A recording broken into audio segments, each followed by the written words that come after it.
just gives you shivers. That immense Martin O'Donnell and Michael Salvatore soundtrack that kicks off the Halo Combat Evolved title and is one of the greatest soundtracks to one of the greatest franchises in video game history. Halo and the Master Chief was headed for Mac and Apple players before it was snatched away from the clutches of release into the Microsoft and Xbox release pattern, and since then has become a foundation in both Xbox and video gaming legacy. It's certainly a title that carries a huge amount of weight and anticipation, and even though that shine has come off it slightly, that hunger is starting to build towards Halo Infinite and just what the team over at 343 have been beavering away on. Here I wanted to take a quick look at what that is, what the Slipspace engine is delivering, and whether or not what we're seeing is really something that we can get excited about for next gen, or is this something a little closer to home? Let's take a dive into Halo.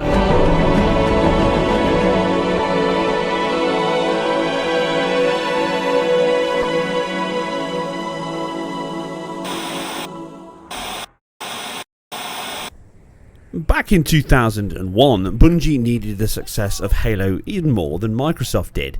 Snapped up to become a pride of the Xbox console's launch, it offered something beyond what we had seen before, even on PC. Like many teams at the time, Bungie were influenced by the seminal Half-Life with its opening controller segment and Escape from the Mesa, a clear homage too. It managed to achieve even better AI, larger zones, vehicles, destruction and physics. The AI was a real standout element which stemmed from the game's RTS roots before morphing into the first-person space marine we know and love now. Like another faceless helmeted warrior, it used binary space partitioning within its engine. This node-based hierarchy groups objects together and reduces a rendering load in space by sorting the draw-called geometry into a fast-spanning index of sorts.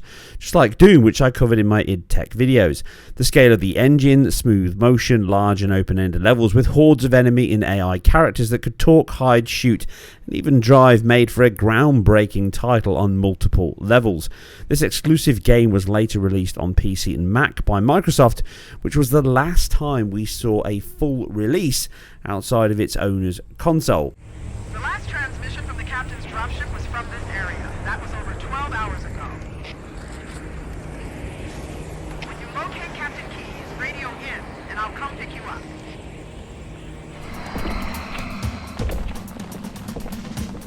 Where's the rest of your platoon? Wasted, Sarge. And we will be too, sir, if we don't get the hell out of here. You hit Marine? Now, across the sequels and generations, the engine remained, with enhancements, augments, and updates being added, a very common element across game development and even software development by and large. Tessellated water, normal and parallax maps, HDR lighting, motion blur, depth of field, bloom, even a more accurate form of PBR, with the awesome 3 on Xbox 360 and then the final iteration from Bungie in Reach, all pushed on and added much, much more. Handing the reins over to 343 though to fight their new destiny, it also came with the keys to their kingdom in that very same Reach engine. This was again significantly improved thanks to the collective teams adding in particle systems that formed geometry silhouettes, destruction, higher bone rigging and animation, improved material shaders and much more. In fact, some of the animation and improved shading and the anti-aliasing was a real leap over what Bungie had delivered. It was a great engine, but there's no doubt that 343 took huge strides, improving it immensely over that early title to this tail-end Xbox 360 one. It resulted in a game that looks almost a generation on from that very same Halo 3 title. The game may not have been moved into the same Bungie levels, but visually it was the best Halo yet. But the journey was not yet over. Come on, Chief. Take a girl for a ride.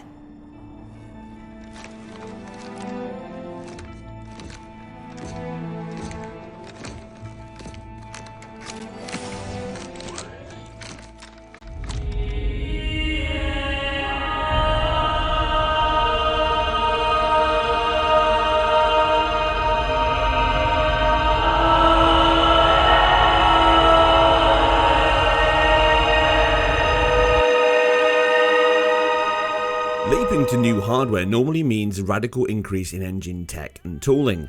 But like previous entries, 343 improved, refined and optimized the same base engine that started life almost 20 years and 3 generations prior. Halo 5 was the first console title to launch at 60 FPS on the Xbox One of all consoles.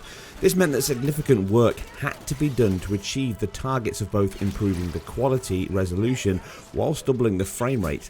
A big ask indeed. The clear signs this is the same engine foundation were evident at launch. Shadow culling from frustum view within short ranges, half or quarter animation cycles at set distance, low texture filtering, micmap resolution, and sparing triangle load, not to mention the cutbacks and geometry culling of LOD as they fade and dither into distance in a very short range within the frustum. All these and more can be seen in previous entries and as you've seen on screen, such as Reach, 3 and even 2 at points. The same levels of performance culling and priority stand out in Halo 4 and Halo 5. All these texture filtering, frame rate and geometry culling, including crepuscular rays and materials and much more, all show obvious similarities, enough to suggest the same engine or vast chunks of rendering code remained from 4 to 5. The 60 FPS target did deliver a more common modern addition though, dynamic resolution scaling. Like the majority of large-scale console titles, Halo 5 is GPU bound most often. This makes dynamic scaling an obvious solution to fix this, and it works sufficiently to keep that performance as high as possible. Here from my light test on the Xbox One X running at a dynamic 4K resolution, you can see that it's pretty much a locked 60.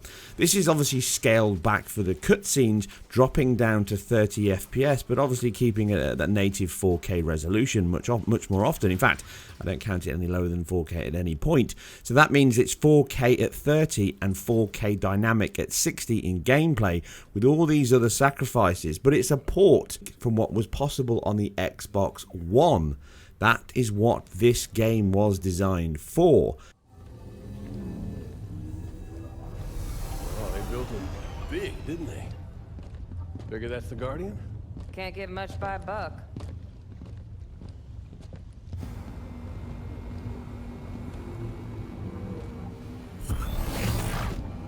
Up here!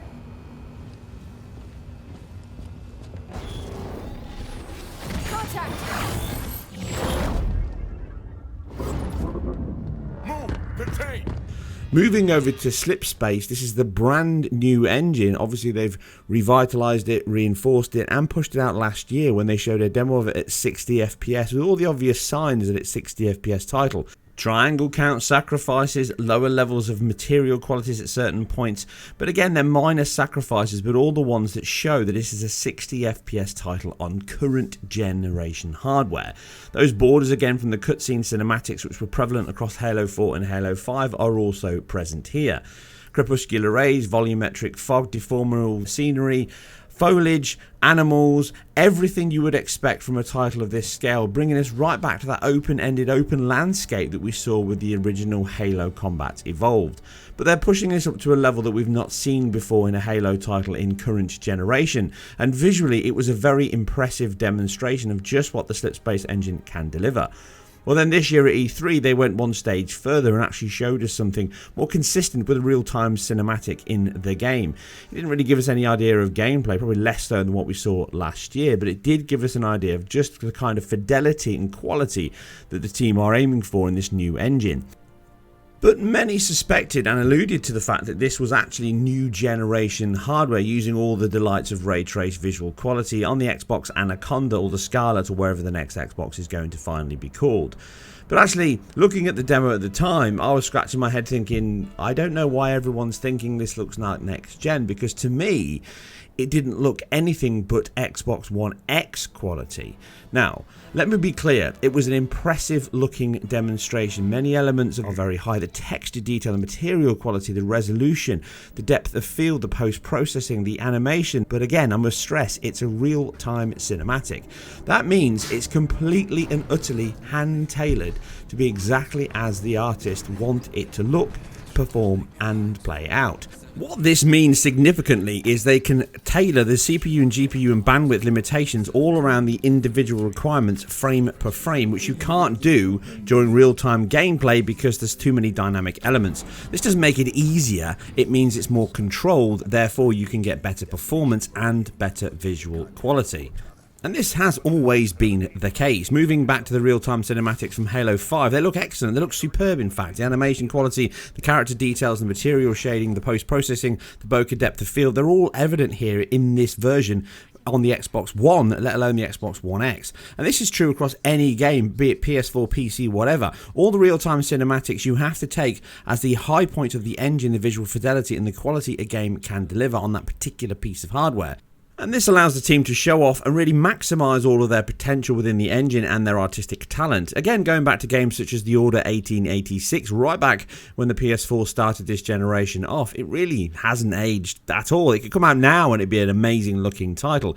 Said that then, stick by it now. But again, this is running on PS4 quality hardware, and the gameplay, as amazing as it was not quite as good as the real-time cinematics, but it was as close as you could possibly get at the time, and impressive to look at. Even games such as Quantum Break deliver some breathtaking visual quality in those real-time cinematics, even on the Xbox One, the base Xbox One, on that particular piece of hardware. Again, the teams have used that to maximise the potential. It looks sumptuous with smooth, soft subsurface scattering on skin, high quality and high triangle count topology, skin deformation, lip deformation, depth of field and parallax in eyes, specular on skin, fabric deformation and physics, and that temporal accumulative anti-aliasing all add up to an image quality that looks far superior than the expectations of the hardware itself. And again, it's much superior to the impressive looking, nonetheless, gameplay in the title itself. So this is why you can show off real-time cinematics on a piece of hardware and actually allow you to show off the best your engine can deliver using the actual hardware that's available on the market. And that's why I believe what we're seeing here is Xbox One gameplay. I don't believe we're seeing next generation Xbox hardware at all. And it's not really indicative of what gameplay could look like. You've just seen my demonstrations from Halo 5 in both the gameplay and the cinematics, and there was a stark difference between the two, as impressive as they were. But the resolution quality there is certainly the one change, and also the performance quality.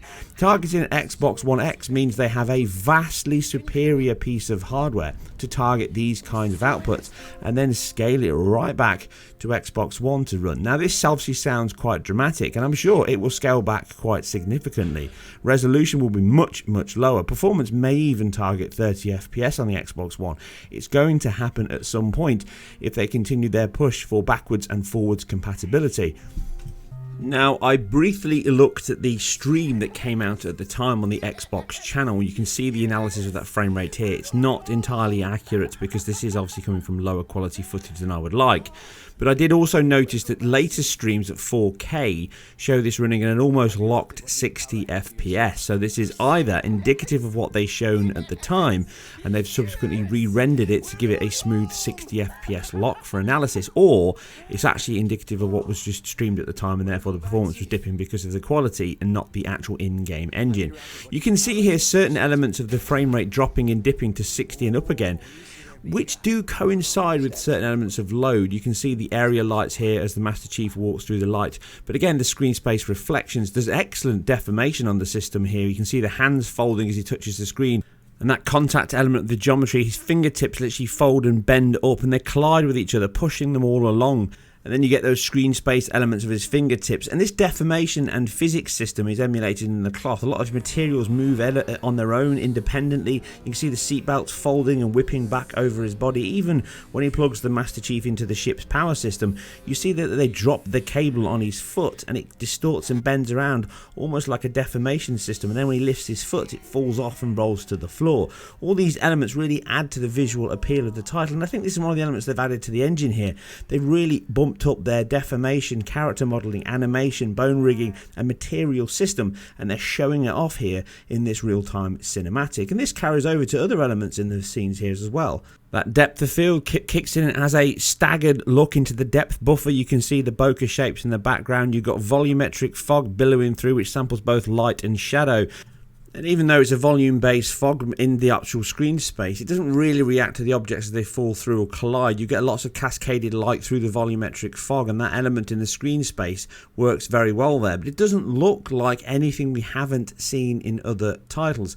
The animation as the fog dissipates and disappears through the floor does point to the fact that it's a combination there of standard billboard fog and a little additional fog volume there that's put on, again, with the volumetric light cascading through, or at least it's a volumetric fog which samples light that comes through it. So even though it's a very impressive looking real-time cinematic, it really is. The visual fidelity, the lighting, the specular highlights, the material systems and the animation, it's really where next gen is headed, using that motion captured system. And then there's little subtle elements as he leans forward and the tear runs down his eye, and those details and the materials, the hair, the beard, these are elements we've seen in other titles such as God of War on the PS4 Pro, which is a weaker console, has very close looking fidelity and material quality as we're seeing here on the Xbox One X version of Halo Infinite here. And even going over to other games that run at 60 FPS such as Devil May Cry 5 and Resident Evil 2 Remake, they all have excellent beard and hair quality, high quality sampled materials, and all of those elements that zoom in and focus characters. This all points to the fact it's a very, very good looking Halo title, certainly one of the best. But I would suspect this is what we are going to play on the Xbox One X, and then a sacrifice cut down version on the Xbox One. You can see giveaways with shadow aliasing and aliasing on specular, which you wouldn't really get on a high quality over the top next generation machine. And again, shadow maps show the acne and the aliasing of low resolution shadow maps on his neck and as he turns his head.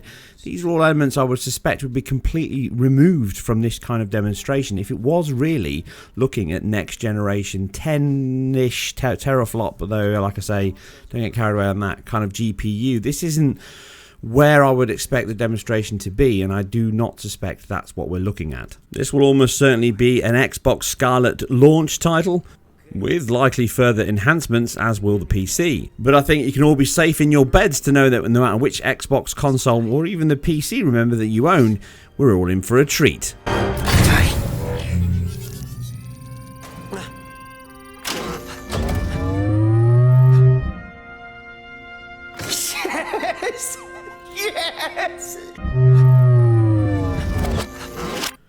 I hope this retrospective look back at the Halo franchise, the engine developments, how it's all linked together, and just how significant this new engine may be for 343 and Halo itself. But for now, like the Master Chief, I'm off out into space, not quite the same, to do something else. If you like this, then you can help by supporting the channel by subscribing, liking and sharing where appropriate.